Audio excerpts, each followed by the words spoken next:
Hello प्यारे बच्चों, स्वागत है आपका सतलोक स्कूल जयपुर में। मेरा नाम है गन्नू। प्यारे बच्चों, आज मैं आप सबको पढ़ाऊंगी एनसीईआरटी 10th क्लास मैथ्स की बुक के बारे में।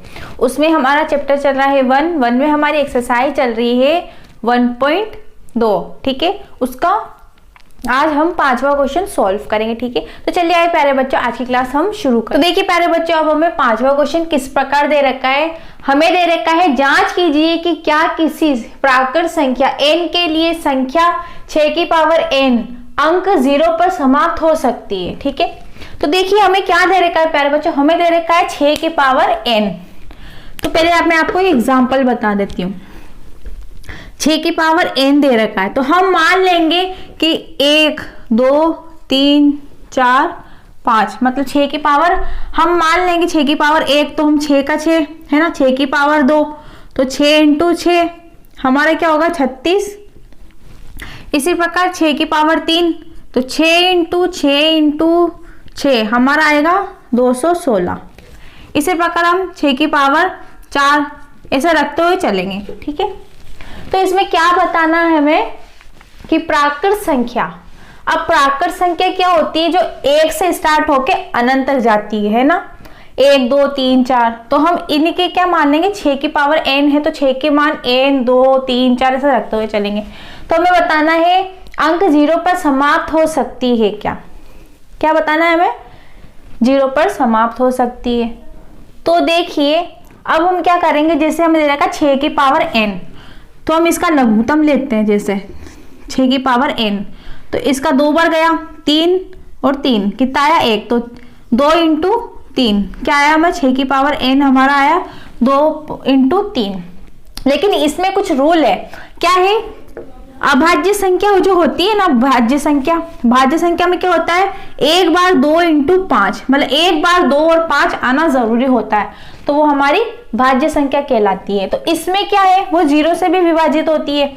लेकिन इसमें क्या हो रहा है, 6 की पावर n हमारा आ रहा है 6 इंटू 3, 2 तो आ रहा है पर 3 नहीं आ रहा है, तो हम इसको किस प्रकार लिखेंगे प्यारे बच्चों, यहाँ देखिए,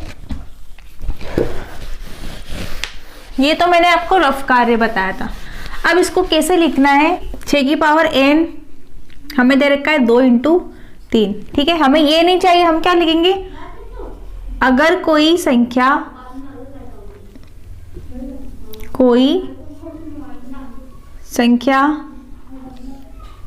0 पर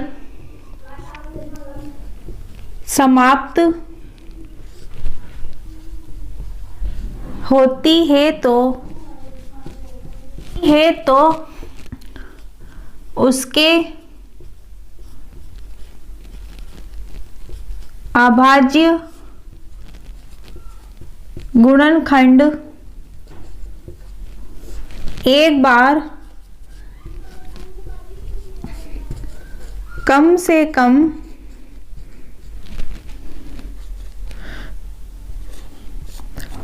2 और 5 आना चाहिए। ठीक है, क्या होगा, अगर कोई संख्या अगर 0 पे समाप्त होती है तो उसका अभाज्य गुणनखंड क्या होगा, एक बार 2 या 5 आना जरूरी होता है। अगर ऐसा नहीं होता है, अब जैसे इसमें देखो 6 की पावर n है ना, हमने किया था 6 इंटू मतलब 2 इंटू 3 है ना, तो हमारा क्या आया था 6। तो इसमें क्या होगा प्यारे बच्चों, अब यहाँ देखिए की पावर n अभाज्य गुणनखंड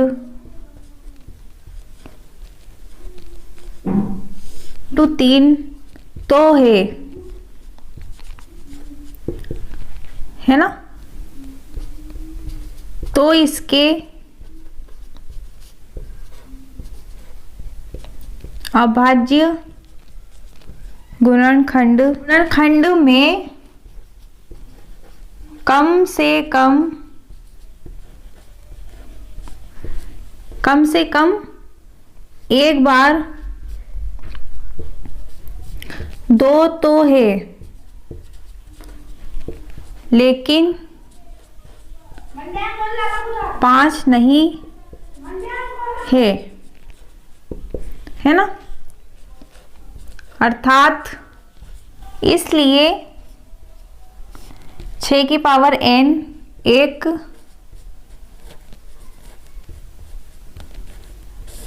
अभाज्य गुणनखंड 0 पर समाप्त नहीं होगा।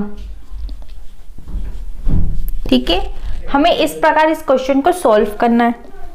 अब देखिए पहले बच्चों, ये किस प्रकार हुआ मैंने आपको बताया था। क्या होता है, जो अभाज्य गुणनखंड होते हैं उसमें क्या होता है, जैसे ये 10 है, अब 10 का अभाज्य गुणनखंड क्या होगा, 2 × 5 है ना। तो इसमें क्या है, 0 0 किससे, 2 से विभाजित भी हो रहा है ना। और इस अभाज्य गुणनखंड क्या है, 2 × 5, मतलब एक बार 2 × 5 आना चाहिए, गुणनखंड होगा।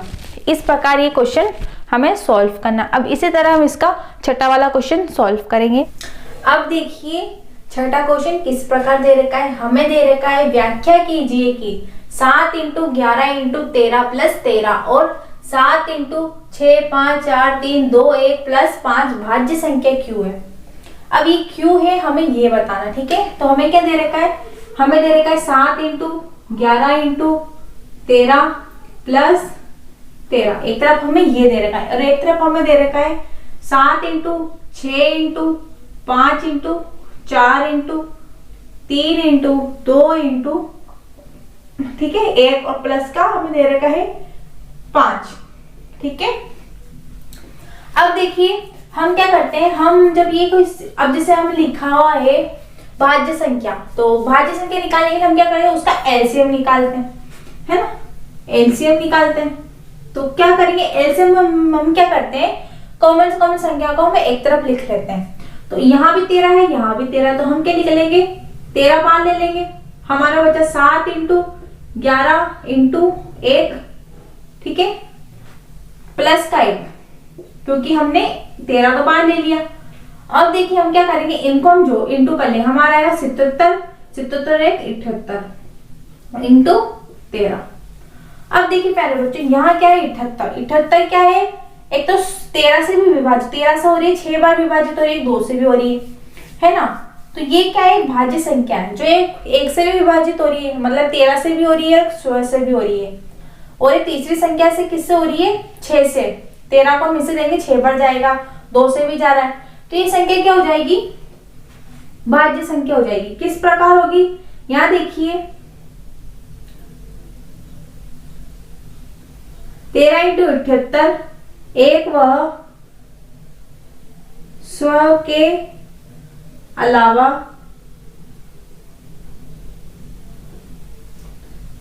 तीसरी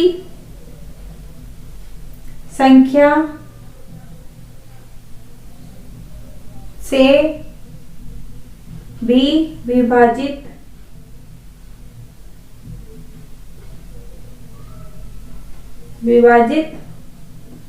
हो रही है। तो ये हमारी कौन सी संख्या होगी, भाज्य संख्या, जो एक स्व से भी होती है, एक से विभाजित होती है और एक तीसरी संख्या से भी विभाजित होती है। तो ये हमारी कौन सी संख्या कहलाएगी, भाज्य संख्या। इस प्रकार है। अब इसी तरह इसमें देखिए, इसमें हमें क्या दे रखा है, 5 इसमें भी है, 5 इसमें भी है, तो हम इसे कॉमन ले लेंगे, 5 हम बाहर ले लेंगे, अंदर बचा 7 × 6 × 5 हमने ले लिया, 4 × 3 × 2 × ठीक है, प्लस का हम ले लेंगे 1। ठीक है, अब हम इनको इंटू करेंगे, 5 × हमारा आएगा 1008 + 1, तो हमारा हो जाएगा 5 × 1009। ठीक है, अब देखिए क्या है, एक तो ये हो रही 5 से विभाजित हो रही है, 3 से हो रही है, एक की 16 से हो रही है ना। तो ये संख्या क्या होगी, हमारी भाज्य संख्या कहलाएगी। किस प्रकार कहलाएगी, 5 × 1009, एक वह स्व के अलावा 5 से विभाजित हो रही है। तो ये क्या, कौन सी संख्या कहलाएगी, भाज्य संख्या। भाज्य संख्या